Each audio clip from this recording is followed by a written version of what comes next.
Olá, seja muito bem-vindo, seja muito bem-vinda, professor André Adriano, para estudar com você o tema Direito Constitucional. E este é o nosso bloco de introdução à própria ideia do direito constitucional, que acaba passando essencialmente pelo domínio da Constituição. Então, o primeiro passo, aí, o primeiro espaço que nós devemos analisar quando estudamos o direito constitucional é pensar, entender como a Constituição se encaixa na nossa vida, na nossa estrutura jurídica. Como assim, André? Deixa eu pegar aqui minha canetinha, porque nós vamos nos embrenhar aí pelo maravilhoso mundo do direito constitucional. A minha aproximação inicial sobre essa temática vai recair sobre o tema. Deixa eu selecionar aqui a cor. Muito bem, a canetinha aqui. Vai ser a ideia da importância. Então, começo falando sobre a importância e a estrutura da Constituição. Esse é meu ponto de partida. Qual que é a importância e a estrutura da Constituição? Começando, logicamente, por que ela é importante? Costuma-se dizer, eu gosto muito dessa expressão, que a Constituição ela é a pedra, pedra é a nossa pedra angular, é a pedra angular de um Estado soberano, é a pedra angular de um Estado soberano. Veja, aqui, antes de desenvolver melhor alguns elementos, quando eu falo de pedra angular, estou falando do fundamento da própria base, né? O fundamento do próprio Estado soberano, ou de qualquer Estado soberano. Eu já melhoro isso. Nós temos, é verdade, alguns estados soberanos não democráticos que se baseiam num modelo constitucional. Existir uma constituição em si não é uma garantia de que aquele estado é democrático, de que aquele estado ele de fato respeita direitos e garantias individuais.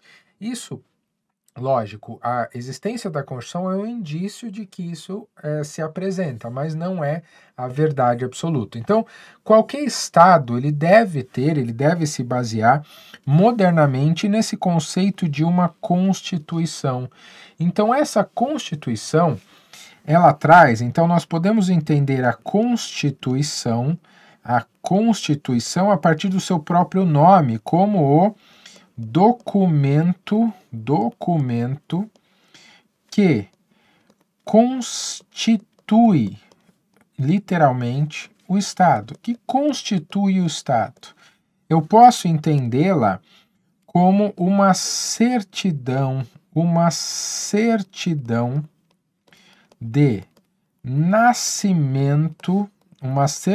de nascimento, do Estado. Ou, se é um Estado que já existia e tem aí uma nova certidão, eu posso pensá-la como uma reafirmação da sua existência. Veja só aqui dois modelos.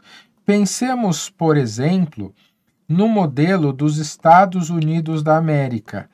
Até hoje, até o presente momento, eles existem com base na mesma Constituição. Então, eles têm a mesma Constituição sem alteração na sua base, embora ele tenha outras. Então, eu vou colocar aqui, a Constituição Americana de 1787 é até hoje a mesma na sua essência. Ela teve, lógico, várias emendas, mas ainda assim ela tem a mesma base fundamental de 1787. Já no caso brasileiro, por exemplo, no caso aqui do Brasil, nós temos atualmente a Constituição de 1988, que é não a nossa primeira nem a nossa segunda, mas ela decorre de uma sequência aí bastante relevante de constituições, mas ela hoje é o que dá característica, o que nos dá nome, o que nos dá estrutura. Eu sempre gosto de lembrar que a Constituição é tão importante que até o nosso nome decorre do que ela expressa. Nós nem sempre tivemos o nome que adotamos hoje, que é a República Federativa do Brasil. Nós já chamamos, eu não estou nem falando daqueles nomes que os portugueses atribuíram quando da invasão lá em 1500, mas constitucionalmente nós já chamamos, e assim, é um nome muito criativo, nós já fomos chamados de Estados Unidos do Brasil, por influência de um jurista famoso que era o Rui Barbosa. Ele era um americanófilo, então ele queria aí fazer um simulacro dos Estados Unidos da América aqui no Brasil, então deu-se para o Brasil constitucionalmente esse nome. Felizmente não é mais o nome que utilizamos, até pela falta de originalidade, então somos uma República Federativa do Brasil, esse é o nosso nome completo. Então, é a Constituição, esse documento básico, esse documento essencial de caracterização do Estado como ele é. E lógico, essa Constituição, pensando aí na sua estrutura, ela vem, no nosso caso especificamente, pensando aqui na noção de estrutura da Constituição, pensando na sua estrutura, ela é moldada, ela é pensada de acordo com uma estrutura propriamente jurídica. E nessa estrutura básica da Constituição, nós temos o chamado preâmbulo, que é aquele que antecede o texto, vou chamar aqui de texto base da Constituição Federal. Então, nós temos um preâmbulo que aparece antes do texto base da Constituição Federal. Ponto importante, esse preâmbulo aqui, de acordo com o próprio STF, esse preâmbulo não possui força normativa, isto é, o que está escrito no preâmbulo não determina uma obrigação, uma atitude por nós brasileiros ou por qualquer pessoa. O preâmbulo é simplesmente uma exposição, é uma introdução ao que virá. E essa polêmica acaba existindo porque no preâmbulo há uma expressão que contradiz o texto constitucional. O preâmbulo menciona a expressão, a referência a Deus, seja qual for aquele Deus adotado pelos constituintes. E essa expressão ela é incongruente com a Constituição em si, que assegura que o Brasil é um Estado laico. Então, como pode dizer que o Estado laico, mas os constituintes atuaram aí sob a proteção de Deus? Não faz muito sentido.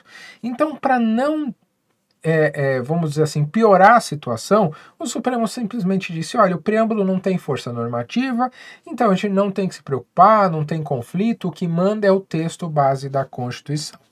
Esse texto base da Constituição, ele é originário lá de 1988, tecnicamente de outubro de 88, e ele foi fruto de uma assembleia, houve a chamada Assembleia Constituinte, a Assembleia Constituinte, ou seja, nós escolhemos diversas pessoas para nos representar, para fazer esse texto constitucional. Essa Assembleia foi constituída em abril de 1987 e trabalhou de 87 a 88, sendo que em 88 editou-se esse nosso texto base, que contém até hoje o mesmo número total de artigos, são 250 artigos. São 250 artigos. É uma Constituição longa. O fato de ser longa não a faz boa ou má. Depende do que eu faço com esses artigos, né? Depende propriamente do que eu realizo.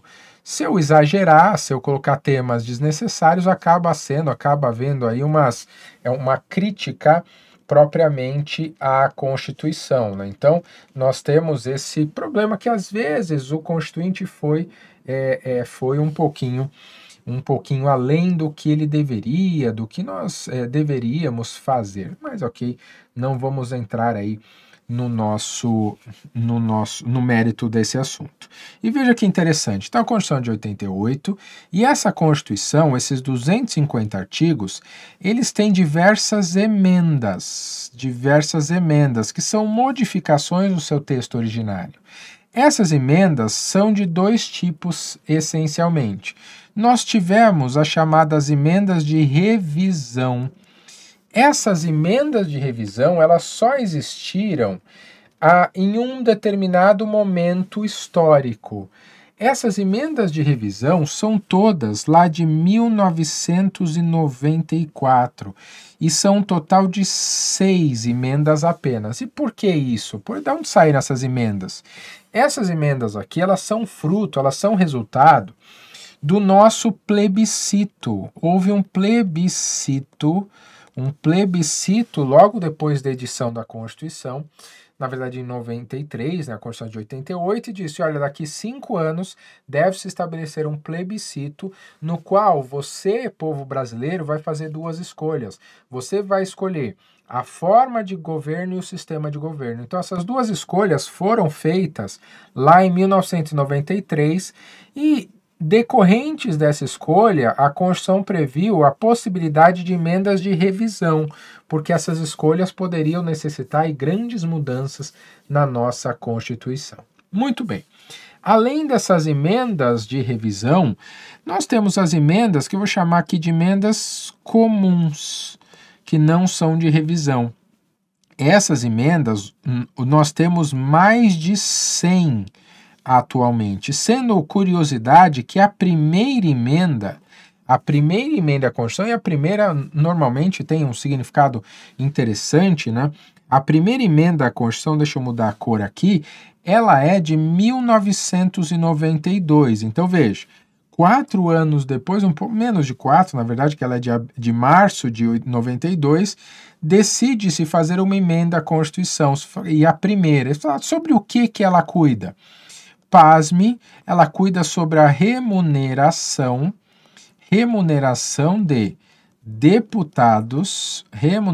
de deputados estaduais e vereadores. Olha que interessante.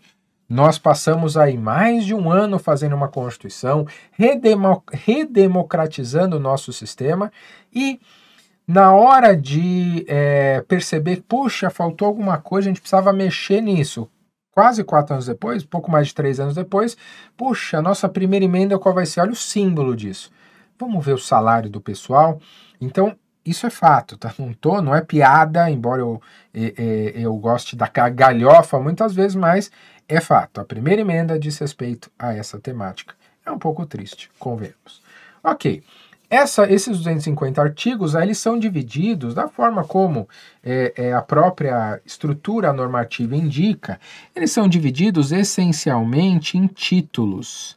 Nós temos a divisão da Constituição em títulos, e esses títulos representam os principais assuntos que são tratados pela Constituição.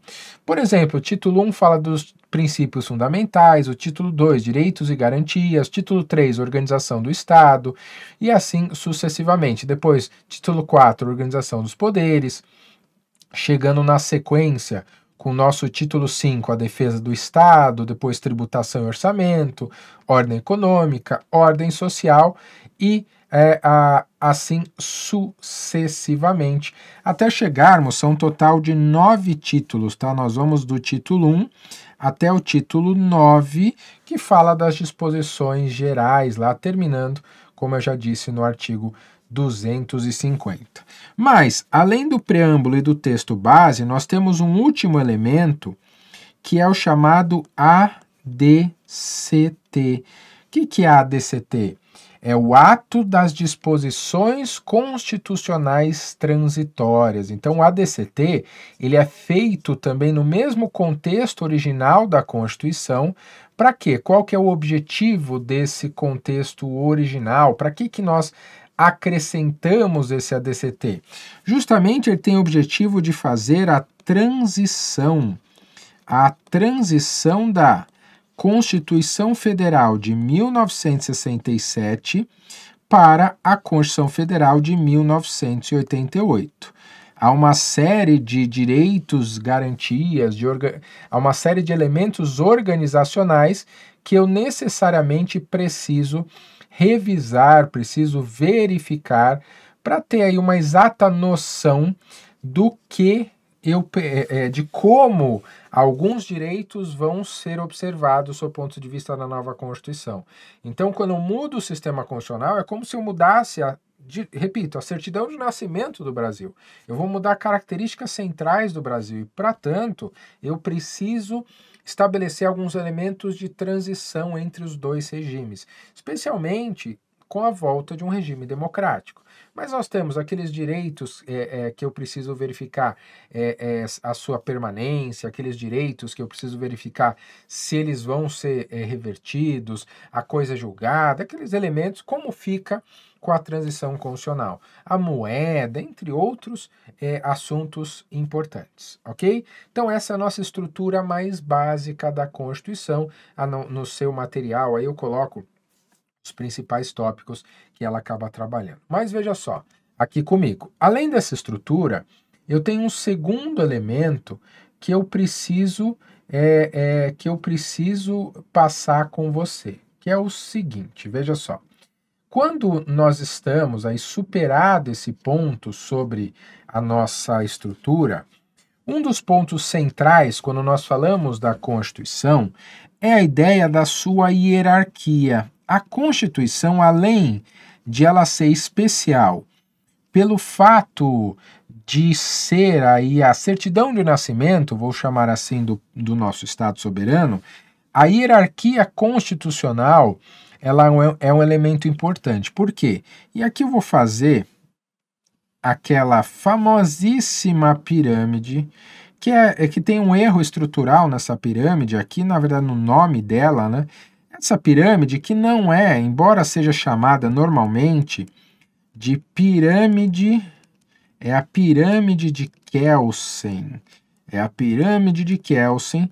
Aqui só um detalhe, né? Um disclaimer para você, que aqui aluno alfa tem as suas vantagens. A pirâmide de Kelsen que não é de Kelsen, tá? É baseada nas ideias de Kelsen, mas não foi feita por ele. Não, André, não, essa pirâmide, ela foi feita por um aluno do Kelsen, pelo Adolf Merkel, e não pelo Kelsen propriamente dita, mas a gente referencia a Kelsen, primeiro porque por vezes é assim que aparece no concurso, porque convenhamos, muitos examinadores não estudam devidamente as coisas, só aceitam, mas é fato que essa pirâmide ela é baseada no pensamento do Kelsen. E o que essa pirâmide tem de importante? Esse é um assunto que em outros momentos ele acaba sendo retomado, mas só para deixar aqui de uma maneira visual mais chamativa, eu vou usar aqui até as cores da nossa bandeira nacional, porque eu sou só por curiosidade, para manter aqui o amarelo, o azul, o verde e o nosso branco. Então pense assim, olha só, qual que é a ideia dessa pirâmide, por que ela é importante? Essa ideia piramidal, ela representa o nosso ordenamento jurídico, E esse ordenamento jurídico, ele é assim representado por dois motivos. O motivo número 1 é justamente a referência de que nós temos uma hierarquia nesse sentido, em que aqui o ápice da pirâmide contém as normas que determinam as normas que lhes são inferiores. Então é basicamente como se essa norma aqui determinasse o que essa norma diz e essa norma aqui determinasse o que essa norma diz. Como assim, André? E você pulou sim, é proposital. Essa ideia de hierarquia diz respeito à determinação do conteúdo dos atos inferiores pelos atos superiores. Jamais um ato que está aqui nesse espaço verde pode contrariar o que está aqui no espaço em branco, que é a nossa Constituição Federal. E jamais o que está em amarelo pode contrariar aqui o que está em é verde. Veja, o que tem nesses lugares? Na base da pirâmide, que é onde eu tenho mais normas, eu tenho os chamados atos normativos. E quando eu falo ato normativo, quando eu falo de norma, é simplesmente um comando, uma determinação imposta pelo Estado, tá? Então, o ato normativo secundário é o que está na base da pirâmide. E, logicamente, o que está logo acima são chamados atos normativos primários. Atos normativos primários. Então, são atos normativos primários e secundários. Aqui no ápice da Constituição, nós temos o que hoje se designa como bloco de constitucionalidade. Bloco de constitucionalidade. Esse bloco ele é assim chamado porque ele é composto da Constituição propriamente dita e de todas as emendas a ela. É também composto pelo ato das disposições constitucionais transitórias e por tratados de direitos humanos que forem aprovados seguindo o rito próprio das emendas, como determina o artigo 5º, parágrafo 3º da Constituição. Eu registro que esse assunto especificamente vai ser melhor analisado no momento oportuno. Quando verificar aí a questão do conflito entre tratados e a Constituição, mas isso tem o seu momento. Aqui eu preciso que você perceba outra coisa, ou outras coisas. Então, esse bloco de constitucionalidade é aquele que contém todas as determinações mais relevantes do nosso sistema e que obrigam ao funcionamento de todo o sistema. Todo o sistema é obrigado, é vinculado por esse bloco. Só que, por um problema e uma necessidade, aqui no meio do caminho, o STF fez-se obrigado a estabelecer um espaço que ele vai chamar de infraconstitucional, porque obviamente está abaixo da Constituição, mas que ao mesmo tempo é supralegal, porque está acima das leis. E o que contém esse meio do caminho aqui? Ele vai conter os tratados internacionais de direitos humanos que foram aprovados não de acordo com esse rito do artigo 5º, parágrafo 3º, mas de acordo com o parágrafo 2º. Essa diferença aqui não é o momento para a gente debater, para a gente aprofundar, mas é um momento só para você visualizar e entender o seguinte, entender como isso funciona. Veja, a Constituição ela tem essa relevância especial exatamente pela posição em que ela se encontra na nossa pirâmide normativa, porque ela está aqui no ápice, portanto, ela determina esse bloco de constitucionalidade, ele faz o controle. Ele realiza o controle de todo o ordenamento. Então, quando nós fazemos as nossas escolhas para editar uma Constituição, nós vinculamos tudo aquilo que virá na sequência. Então, todas as leis, todos os atos inferiores serão baseados nessas decisões tomadas pelo Constituinte. Ok? E só para diferenciar aqui, embora isso seja um assunto mais específico em momento oportuno, quando eu falo de atos normativos primários, eu vou te dar exemplo, as nossas leis. E atos normativos secundários, exemplo, as nossas portarias. E eu vou citar uma especificamente aqui para facilitar a sua lembrança. Pegar este verde aqui. Pegue, por exemplo, aqui dentro das leis, a Lei 11.343 de 2006, que é a nossa lei de drogas. Essa lei de drogas, ela não consegue existir sozinha. Por quê? Porque ela precisa de uma portaria, que é a portaria 344 de 1994, que 88, eu lembrei da Constituição, saiu o número errado, 1998, na verdade, que é do secretário de Vigilância Sanitária lá do Ministério da Saúde. Como assim, André? Olha só, A Constituição, por exemplo, ela menciona no artigo 5º que o tráfico ilícito de entorpecentes e drogas afins será um crime equiparado a hediondo. Menciona só isso sobre a Constituição, ainda fala uma questão mais específica depois, mas sobre a expropriação de bens em que se faça o cultivo de droga, mas ok. Menciona o tema droga em 2 dispositivos. Aí o legislador, em um ato normativo primário, faz a lei de drogas, a nossa lei 11.343. Lá cria os crimes de tráfico, etc. Só que o legislador, ele não define o que é droga, porque esse é um papel técnico. E esse papel técnico é remetido para o secretário de Vigilância Sanitária, que é lá do Ministério da Saúde. E também é bem verdade que nós temos aí tratados internacionais que cuidam do assunto também. Mas essa aproximação era para... esse assunto vai ser ainda aprofundado no momento oportuno, mas é para você perceber a estrutura da Constituição e por que ela é tão importante, não só porque a nossa certidão de nascimento é a nossa conformação da utilização do poder, mas também porque ela vincula toda a estrutura normativa. Todas as normas em vigor no Brasil precisam segui-la, ok? E para fechar a nossa conversa, tá, mas de onde sai essa tal de Constituição? Qual é a origem ou as origens da Constituição? Qual a origem ou as origens?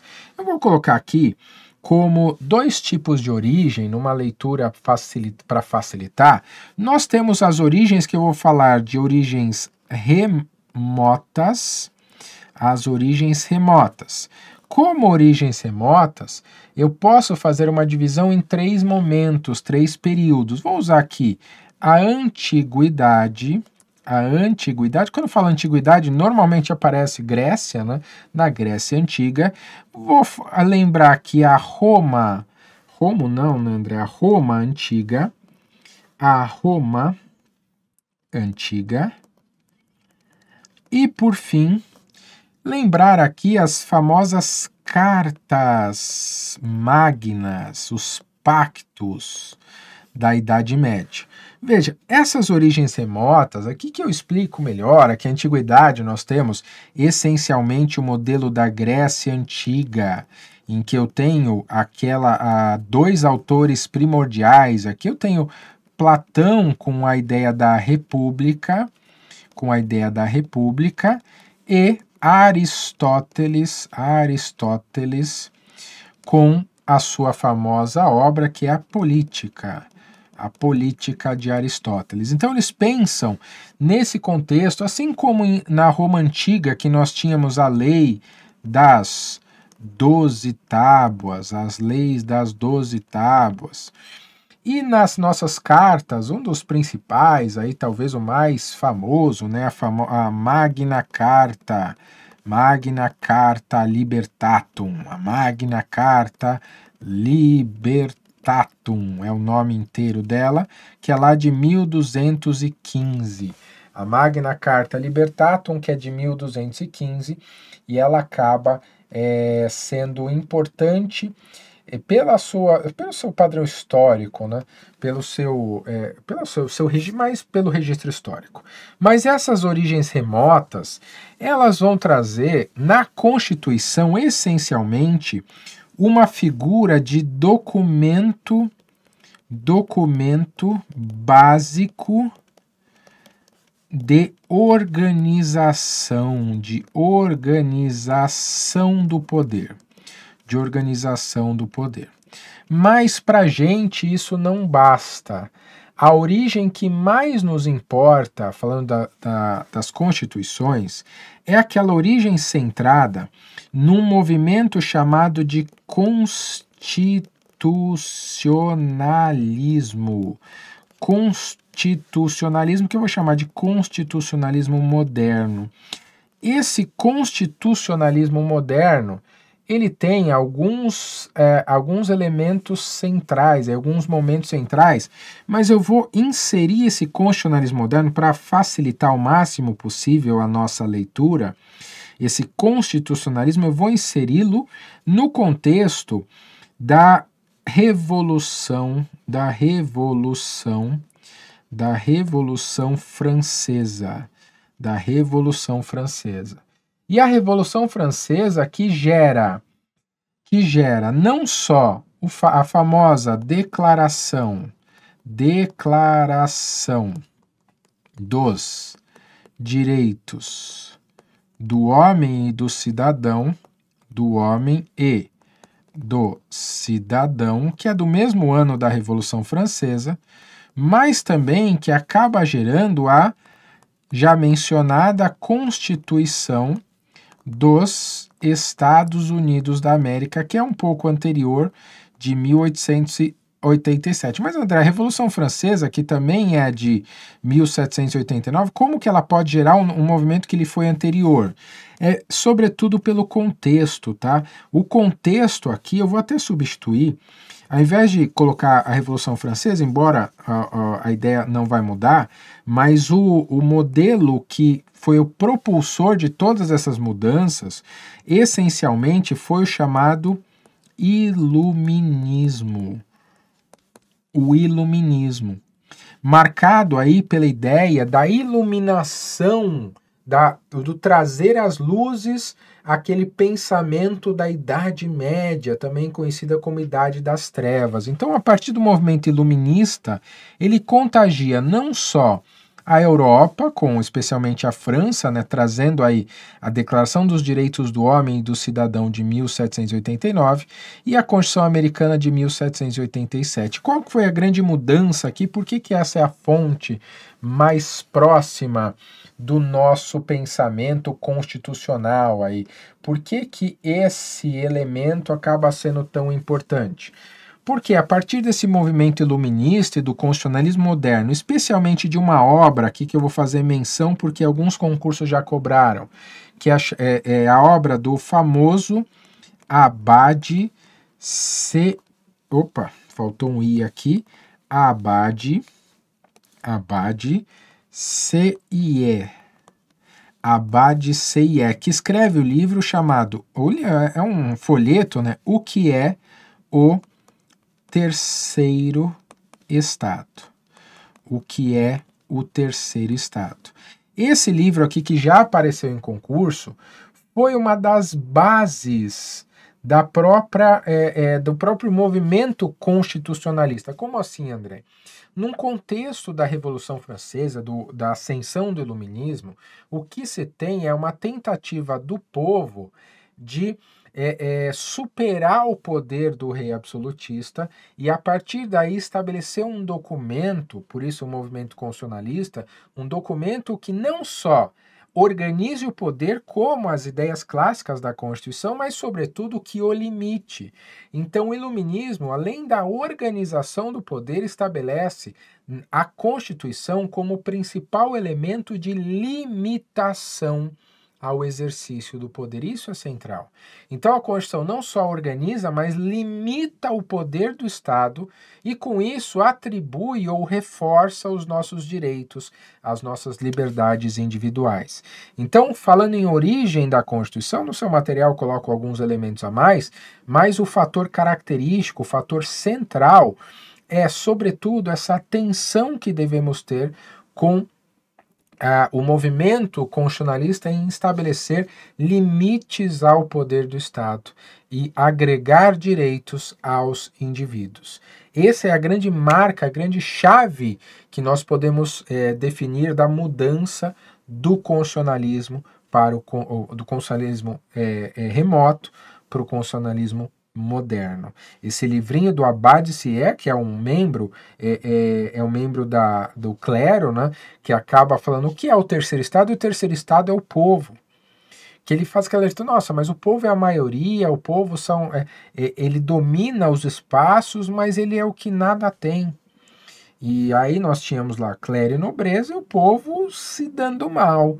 Praticamente o que ainda vivemos hoje no Brasil, mas é o que o concurso nos ajuda a melhorar um pouquinho, né? A gente sai um pouquinho desse substrato de sofrimento social, o sofrimento dos boletos e da preocupação com o salário do mês seguinte. É por isso que estudar para concurso é tão importante e é por isso que esse caminho, embora difícil, é tão relevante. Mas é isso. Neste bloco, especificamente, vamos falar sobre um assunto que, dependendo do livro que você consulte, nem é direito constitucional propriamente dito. Como assim, André? Mas vem aqui comigo. A ideia da teoria do Estado como substrato de qualificação ou de entendimento do próprio direito constitucional. Não entendi.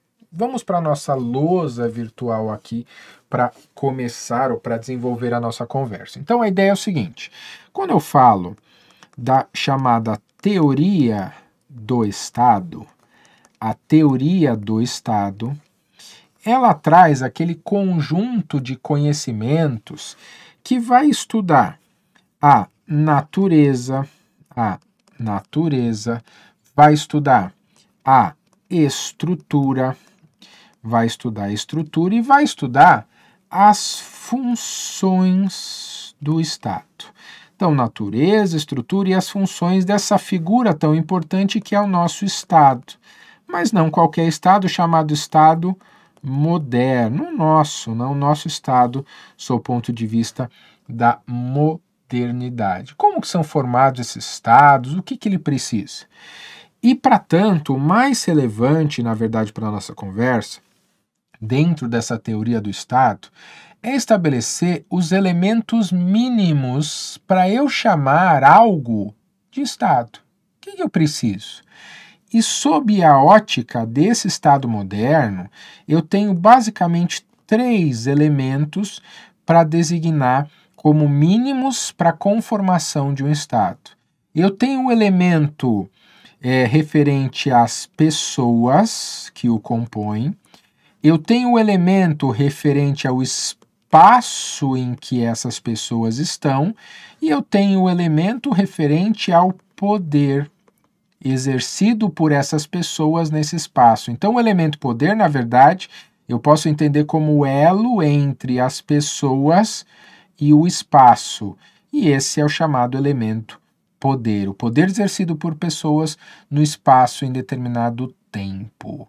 Veja, então aqui, abrindo um slide para facilitar. O primeiro dos elementos são as tais pessoas, que tecnicamente eu vou chamar de povo. Veja, quem é o povo de um determinado estado? Quem é o povo? Primeiro, você já sabe, é o elemento pessoas, o elemento pessoal.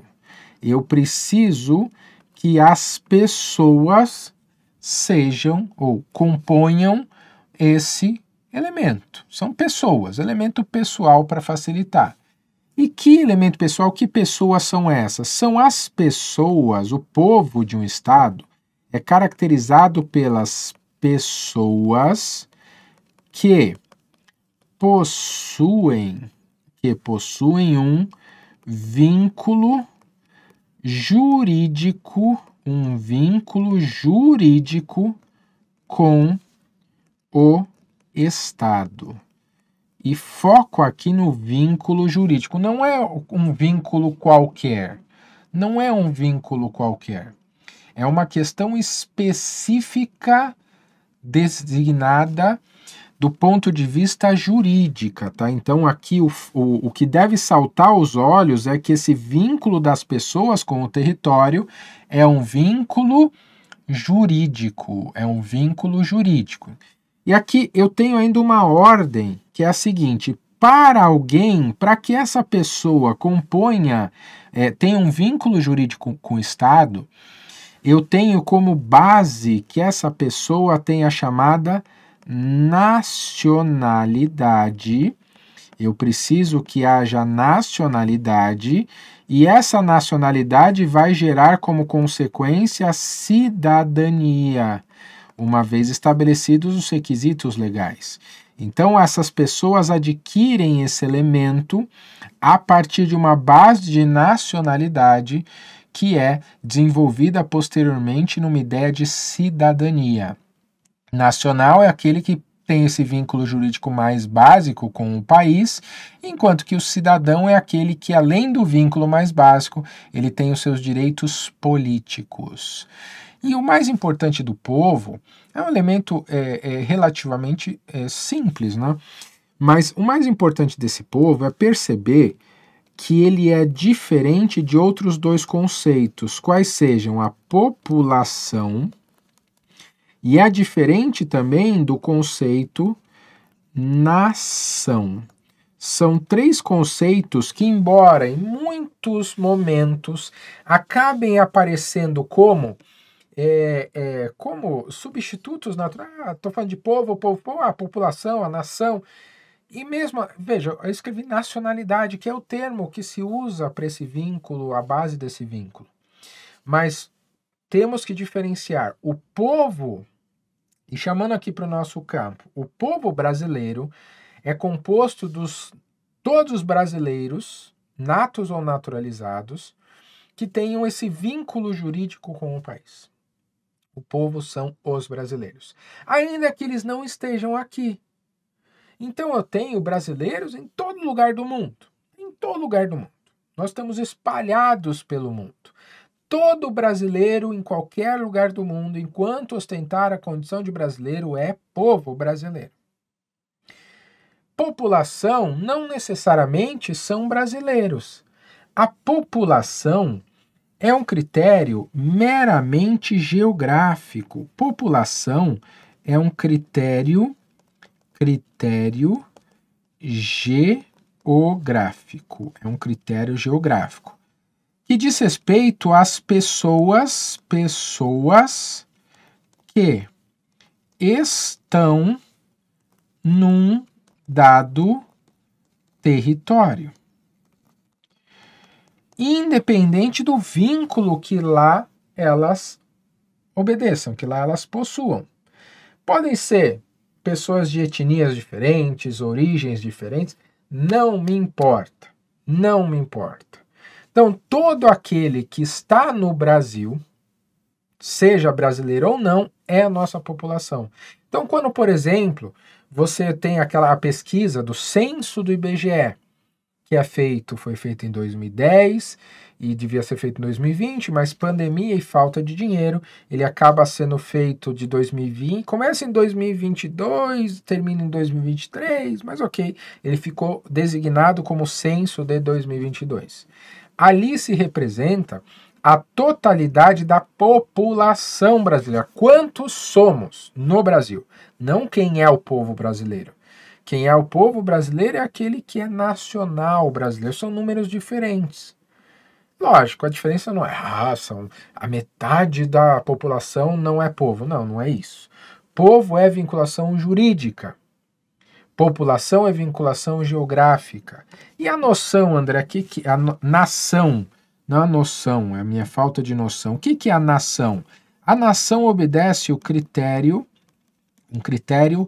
cultural. São aquelas pessoas ligadas por elementos cultural, elementos históricos, elementos linguísticos, muitas vezes. Essa nação, por vezes, ela acaba formando um próprio Estado, por vezes não.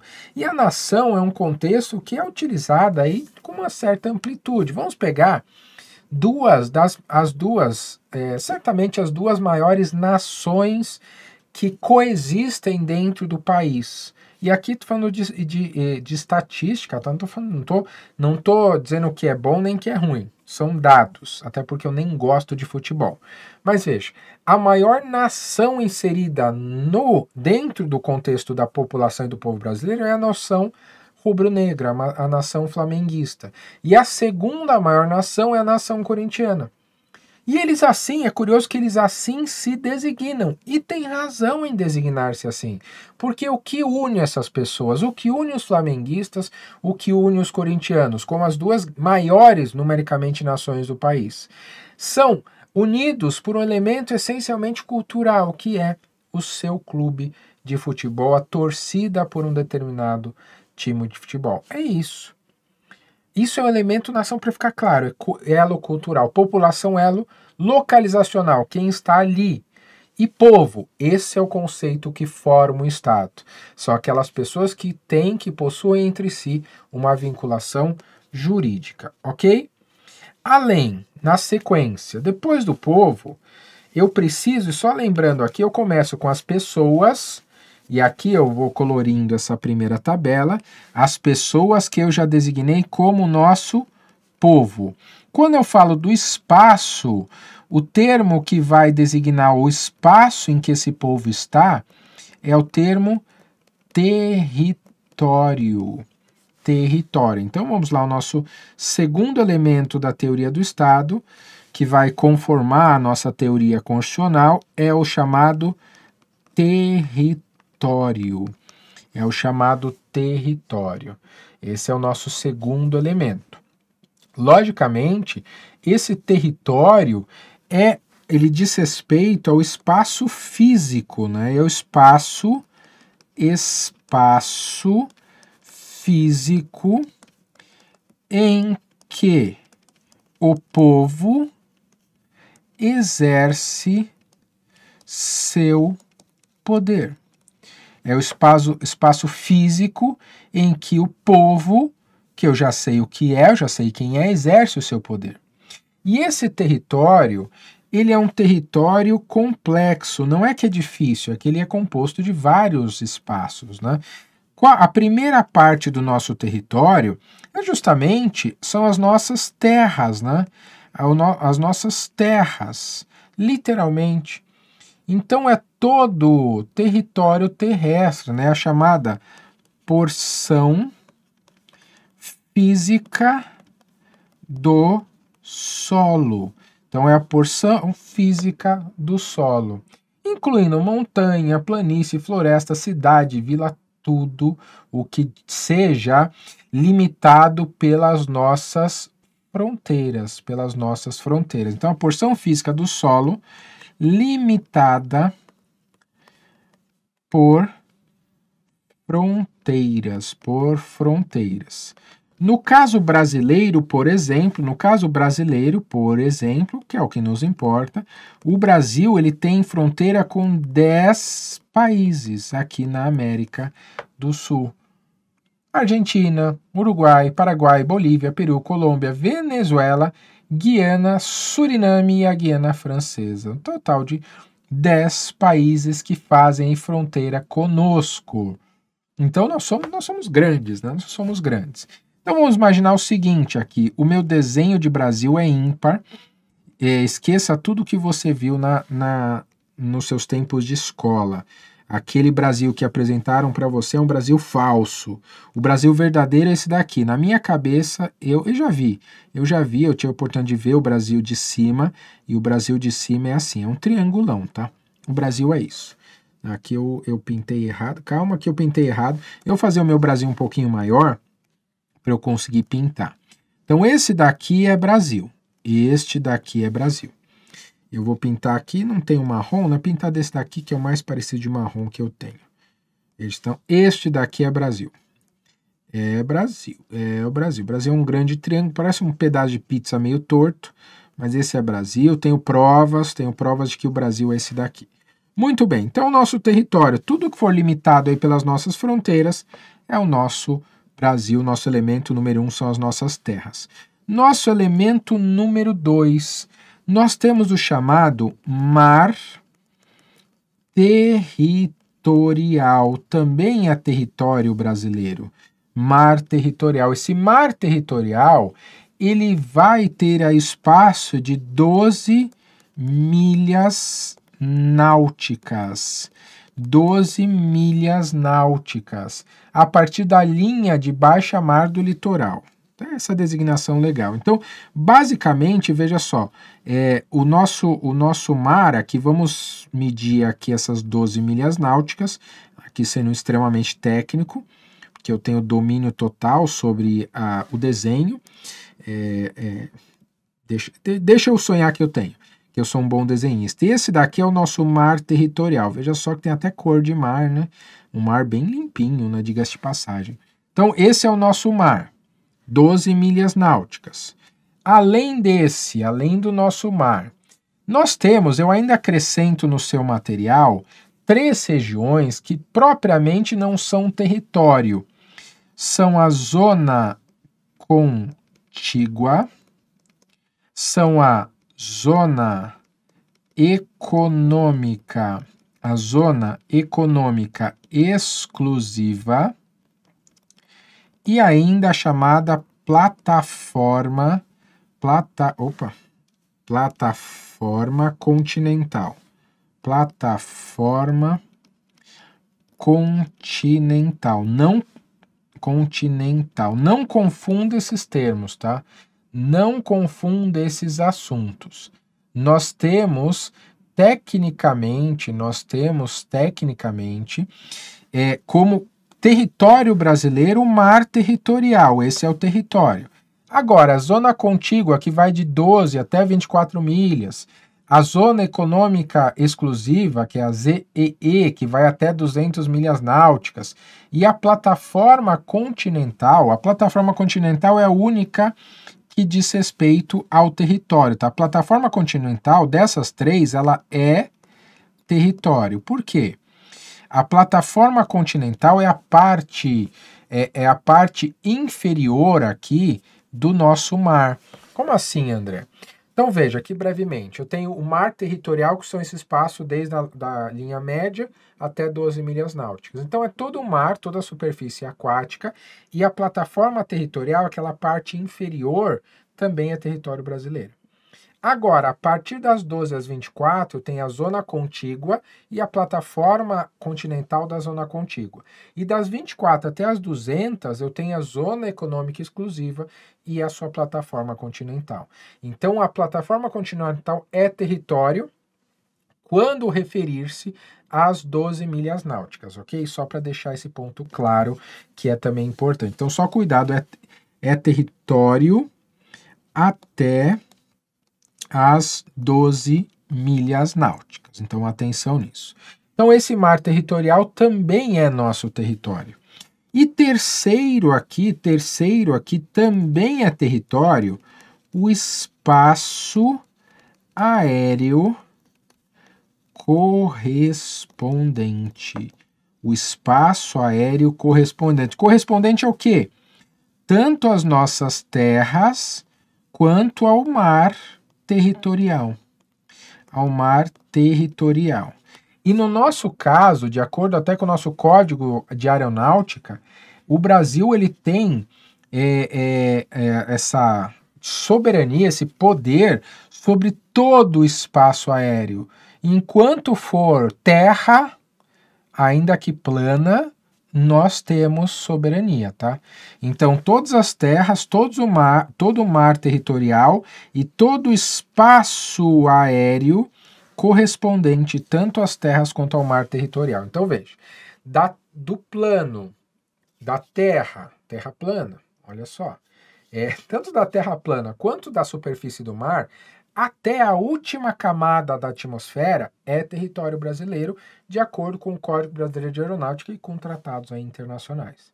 E tem até aquela questão, André, e se cometer um crime, se alguém praticar um crime lá na Estação Espacial Internacional, que lei que se aplica? Aí tem a piadinha do direito, não se aplica nenhuma lei, porque é um crime sem gravidade.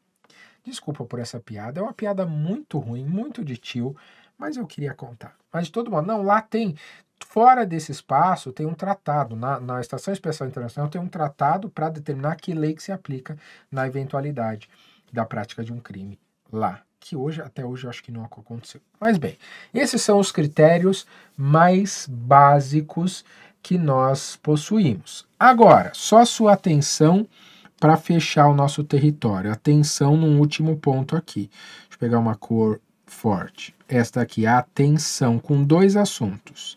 Eu tenho a questão das aeronaves e embarcações, para fins penais,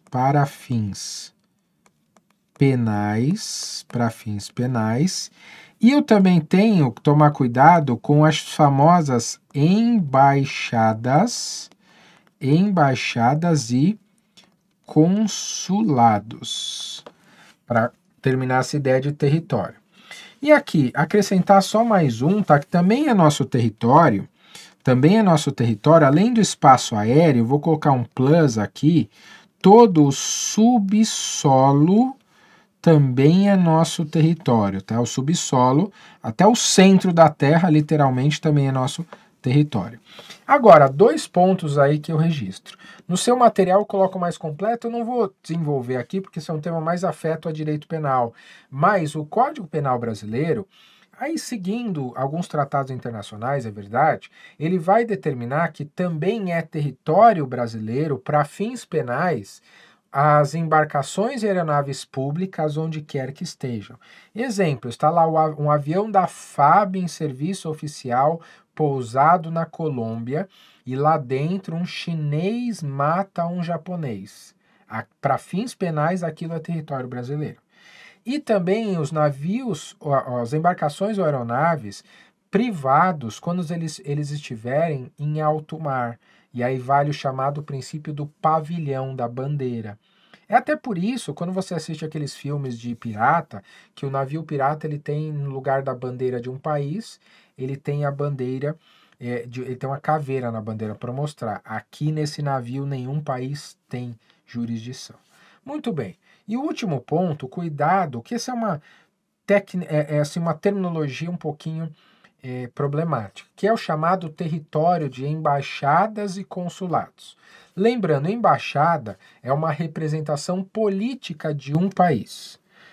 E no Brasil, assim como no estrangeiro é parecido, mas depende do país. No Brasil, o que acontece? Todas as embaixadas estão em um só lugar, no Distrito Federal. Estão na sede do Poder Executivo Federal. Agora, além das embaixadas, alguns países têm consulados espalhados pelo país. Vou dar o exemplo aqui de São Paulo. Eu não sei, eu nunca fui atrás desse número, mas aqui em São Paulo tem muitos consulados. Tem um consulado de Portugal, tem um consulado americano, tem um consulado italiano, dentre outros. O consulado boliviano. O consulado ele é uma representação cultural do país. Você vai lá buscar visto, curso, etc. A embaixada é uma representação política. Agora, tanto o espaço do consulado quanto o espaço da embaixada tem um detalhe. Eles não são território estrangeiro. Cuidado com isso. Como assim, André? Pense na embaixada mais famosa, Embaixada dos Estados Unidos da América no Brasil. Eu posso dizer que aquele território é um pedaço dos Estados Unidos do Brasil? Não. Não posso dizer isso. Uai, mas eu vi no filme? Sim, é filme. A embaixada não é território do país que está lá. Não é isso. A embaixada americana, a embaixada dos Estados Unidos no Brasil é território brasileiro. E eu te digo um exemplo bobo, mas se de repente, debaixo da embaixada americana, nós encontrarmos petróleo, o petróleo é nosso ou é estadunidense? É nosso, o território é nosso. Uai, mas e aí, André? O que acontece? Na verdade, aquele espaço da embaixada é um espaço no qual o Brasil se compromete a não aplicar a nossa lei. É um espaço em que nós não temos jurisdição, nós não temos o poder de dizer o direito, mas o território é nosso. O território é nosso. Tanto é, a gente pode chegar, Estados Unidos, eu não quero mais sua embaixada aqui, ó, você tem tanto tempo para ir embora. Posso, com qualquer uma. Porque o território é meu, a soberania é minha. Eu dou uma carta, carta de creditação para o embaixador, dizendo: ô embaixador, eu me comprometo a não aplicar minha lei a você e nem ao espaço da embaixada. E eu espero que o meu embaixador e a minha embaixada tenham o mesmo tratamento no seu país. É basicamente isso. Então, cuidado, tá? Não é que a embaixada é território de outro país. Não é isso. Não é isso. São coisas diferentes, ok? Então, muito cuidado com esse assunto. E para fechar, então aqui já sabemos, né, que o elemento pessoas é o nosso povo, o elemento espaço é o nosso território, e aqui, embora eu já tenha mencionado, não custa repetir, o elemento poder recebe o nome de soberania. Recebe o nome de soberania. Então, o último dos elementos aqui para a gente é a soberania. A soberania. O que é a soberania? A soberania é o elemento que diz respeito ao poder. Soberania significa, em termos simples, o poder supremo. O poder supremo, o poder absoluto. O poder supremo, o poder absoluto. Como assim, André? Nossa, que exagero. Não, é isso mesmo, tá? Isso significa, basicamente, eu tenho dois olhares sobre esse poder supremo absoluto. O olhar externo ou internacional, o olhar externo ou internacional, e o olhar interno ou nacional, interno ou nacional. Sob o ponto de vista que mais me interessa nesse momento, sobre o ponto de vista do olhar externo e internacional, significa que o Brasil, ele não se submete a nenhum país ou órgão internacional. A nenhum país ou órgão internacional. O Brasil, ele tem todo o poder do mundo para dentro do seu território fazer as suas decisões políticas. Sem a influência de nenhum país, de nenhum órgão, de ONU, de nada. A gente escolhe como as coisas são ou deveriam ser no nosso país. São escolhas nossas, única e exclusivamente nossas. É verdade que atualmente, eu vou colocar aqui, atualmente, há alguns autores, há um contexto aí relevante que vai dizer o seguinte: esse poder supremo absoluto, ele tem uma certa limitação. Para alguns autores, o limite a esse poder seria o respeito aos direitos humanos. Então, aquele país, ele teria uma limitação a essa soberania absoluta com base nos direitos humanos. Então, ele poderia fazer quase tudo o que ele bem entendesse, mas não tudo. Por quê? Porque os direitos humanos se impõem, ainda que esse país não tenha, de fato, uma limitação em relação aos demais. Mas veja, essa é um tempero, uma limitação aí é mais para... Ou como que eu vou saber na minha prova se a banca quer isso? Ela vai te deixar claro. Ela vai dizer, olha, de acordo com os autores modernos, os direitos humanos representam uma forma de limitação à soberania do Estado. Se ele te disser isso, é porque ele quer que você responda a isso. Porque se ele afirma isso, é uma afirmação verdadeira. Se ele disser que está errada, você anula a questão. Então, no mais das vezes, a nossa banca, assim, 90% das vezes, a nossa banca vai trabalhar com a soberania no seu aspecto mais básico. A soberania enquanto um poder absoluto. Agora, quando ela quiser que você trace algum tipo de limite à soberania, ela vai te dizer que esse limite é o respeito aos direitos humanos. É isso que ela vai te trazer. É isso que ela vai te trazer. E esses direitos humanos, ainda com a ideia no contexto, lógico, a paz, os princípios internacionais, ainda tem aí uma amplitude maior. Então, respeito aos direitos humanos como ponto aí central na possibilidade de limitar-se a nossa soberania. E no campo internacional também é importante perceber o seguinte, eu já falo do campo interno nacional. A soberania passa por uma ideia central de igualdade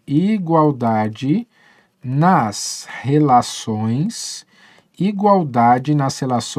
internacionais, que pode receber uma expressão que a própria Constituição usa, que é a reciprocidade.